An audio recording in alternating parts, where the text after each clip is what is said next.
You don't wake up one day and suddenly stop caring about someone. It doesn't happen like switching off a light.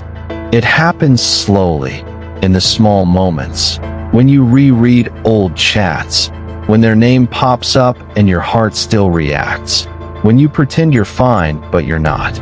Emotional detachment is not about becoming cold or heartless. It's about freeing your mind from a place it no longer belongs. Emotional detachment, in the Stoic sense, means learning how to keep your inner peace even when your feelings are loud. It means you can love, care, and appreciate people, but you don't lose yourself when they change, leave, or disappoint you. And in daily life, this is one of the hardest things to practice. Most people think detaching means blocking, ignoring, or acting like the person never mattered. That is not detachment, that is avoidance. Real detachment happens internally. You can still remember them, still wish them well, but they no longer control your mood, your decisions, or your self-worth. In everyday life, emotional attachment shows up in simple ways. You check your phone hoping they text. You overthink their tone. You replay conversations in your head while trying to sleep. You feel anxious when they pull away. Your happiness starts depending on how they treat you. This is where suffering begins, when your emotional stability is placed in someone else's hands. Stoic thinking teaches that the root of this pain is control. We suffer more from what we cannot control than from what actually happens. You cannot control how someone feels about you. You cannot control if they stay loyal, consistent, or loving. You cannot control if they wake up one day and change. But you can control how deeply you allow it to break you. Detaching emotionally starts with accepting reality. Not the reality you hoped for, but the one in front of you. If someone shows inconsistency, believe it. If effort is one-sided, accept it. If respect is fading, acknowledge it. Many people stay emotionally trapped because they keep holding on to potential instead of truth.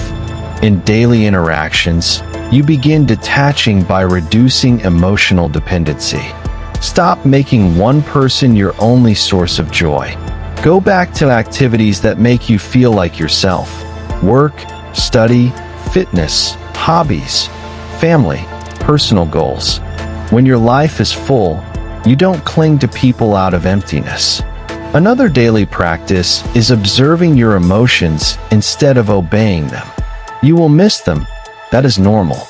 You will think about them. That is normal. But you don't act on every feeling. You don't text just because you feel lonely at night. You don't reopen wounds just to feel close again. You sit with the feeling and let it pass. Silence is also a powerful detachment tool.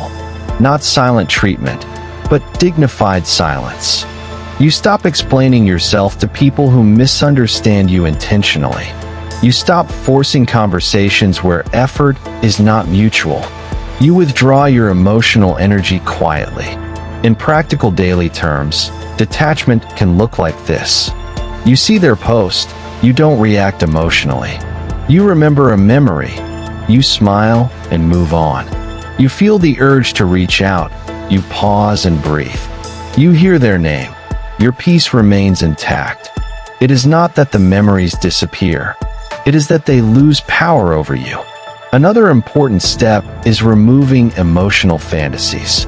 Many people are attached not to the person, but to the idea of what could have been, the future they imagined, the life they planned in their head. Stoic detachment requires cutting ties with imagined futures and standing firmly in present reality. You also learn to stop personalizing everything. If someone fails to love you properly, it does not mean you are unlovable. If they leave, it does not mean you are not enough. People act from their own wounds, fears, and limitations. Detachment grows when you stop tying your worth to their actions. In daily life, boundaries become your shield. You limit access to your time, your emotions, and your attention. Not out of pride, but out of self-respect. You don't overgive where you are undervalued. You don't over-explain where you are misunderstood. You don't overstay where you are unappreciated. Detachment also requires grieving quietly. You allow yourself feel the loss. You don't suppress it. You don't rush healing. Some days you will feel strong. Some days memories will hit hard. Both are part of detaching. Healing is not linear. As time passes, you start noticing small wins in daily life. You laugh genuinely again. You go hours without thinking about them.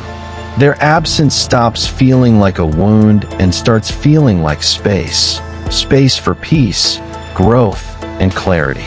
One Stoic truth becomes clear. People are visitors in your life, not permanent residents. Some stay long, some leave early, but none should take ownership of your inner peace. Emotional detachment is not about closing your heart forever. It is about strengthening it so that love does not become suffering. You can still care, but wisely. You can still love, but without losing yourself. In the end, detachment is freedom. Freedom from overthinking. Freedom from emotional slavery. Freedom from waiting for someone to choose you while you abandon yourself. You stop chasing closure. You become your own closure. And one day, without force, without anger, without bitterness, you realize you are finally at peace. Not because they came back, but because you let go.